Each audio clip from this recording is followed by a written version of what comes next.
అంత పెద్ద అజిటేషన్ వస్తేనే ఎవడు పట్టించుకోలేనప్పుడు దీనికి అజిటేషను. ఆ హోటల్ మూసుకోవడానికి, ఆ బీదా బిక్క బతకూడ చేసేదానికి agitations. No, I'm against for the agitations. ఏది ప్రత్యేక హోదా ఏందో పోరాడి ఏందో చెప్పగా అంటే ఐఎమ్ రెడీ. నేను రాజీనామా ఇస్తే సరిపోతుంటే ఈ నిమిషంలో రాజీనామా ఇస్తాను. నేను ఏంది పోరాడేది? రా వచ్చి చెప్తున్నా, ఓరకాడ కూర్చొని పోరాడమనేది కాదు. ఎన్నో మార్గం చెప్పు, వీఆర్ రెడీ. నా అభిప్రాయంలో రాజీనామాలు ఓట్లు ఇస్తే మంచిది. ఇది రాజ్యాంగం ప్రకారం ఉన్నటువంటి, రాజ్యాంగం రచించిన నాడు ఉన్నటువంటి పరిస్థితులు ఇవాళ దేశంలో రాష్ట్రంలో లేదు. ఇవాళ ప్రధానమంత్రి మాటే ప్రధానము, ముఖ్యమంత్రి మాటే ప్రధానము. అందుకని ఎమ్మెల్యేలు ఎంపీలు ఎందుకయ్యా? ఇవాళ అన్నీ కూడా 4 lanes కాదు 8 lanes కావాలా. ప్రతి వీధిలో కూడా, చిన్న వీధి కూడా 4-6 lanes వేయాల్సినటువంటి పరిస్థితి ఉంది. కాబట్టి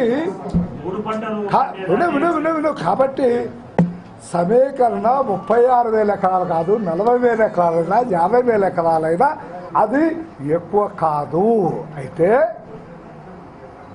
కాస్ట్లీ భూములు అనేటువంటి మాట మాట్లాడుతున్నారు. ఆ విషయంలో కొంత ఆలోచన చేయాల్సినటువంటి, కాస్ట్లీ భూములు కాకుండా మరొక రకమైన భూములు ఉంటే అక్కడ చేస్తే మంచిది. కాకపోతే ఏం చేసేది కాదయా. నా 45 ఏళ్ళ జీవిత చరిత్రలో నేను ఎప్పుడు కూడా నిరుత్సాహము పళ్ళ, ఎప్పుడు ఏదో పని చేసిన ప్రజల కోసం.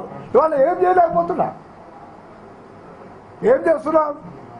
ఏమీ చేయలేకపోతాం. పోవడము, అసెంబ్లీలో సంతకం పెట్టడం, వీలైతే చల్లగా నిద్రపోయింది. ఎందుకు పోవాలా? ఏముంది నాకాడ? ఏముంది నాకు? ఏముందో చెప్పు. ఏం సాధించే నాకేమైనా సాధించేదానికి అవకాశం ఉంటే పోరాడ పోదు. ఏ సాధించలే, సచ్చేలే.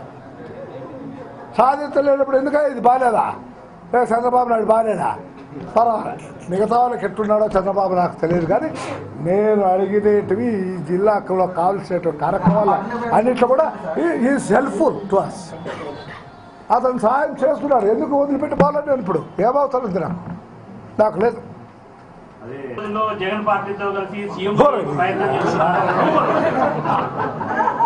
కాదు కాదు జగన్ పార్టీతో చేరేటటువంటి ఆనాడే చేరాలా. ఇంకా మళ్ళా ఇప్పుడు ఏ జగన్ పార్టీ ఉంటే కదా పాపము చేరేది. ఎక్కడ ఉంటుంది? ఉంటే ఎవడన్నా ఉండాలా? అందరూ బయటకు వస్తాను నేను. ఇంక మళ్ళీ నేను ఒకటి లోపల పోవాలా? అందరూ బయటకు వచ్చిన తర్వాత అలా నిరంజనండి పోదు. ఇప్పుడు బీజేపీ అంటారు, మీరు జగన్ అంటాడు, రేపు ఇంకో పార్టీ ఏదైనా ఉన్నామో చూడండి, దాంట్లోకి వెళ్తారు మీరు. జనసంఘమా, జనశక్తి అంట, జనశక్తి అంట. అమ్మా వింటావా? దానికి లక్ అనేది ఉండాలి. ఆ లక్ ఉందనుకున్న రోజుల్లోనే తప్పైంది. ఇంకా మళ్ళీ ఇప్పుడు ఎక్కడి నుంచి వస్తుంది? అది రాదు లేదు. పో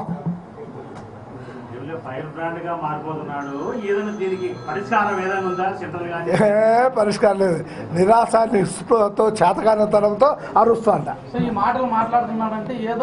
కాదు కాదు కాదు కాదు కాదు కాదు కాదు చేతకానితనం వచ్చేసింది, ఏమీ పని చేయలేకపోతున్నామనే బాధతో అరుస్తున్నా.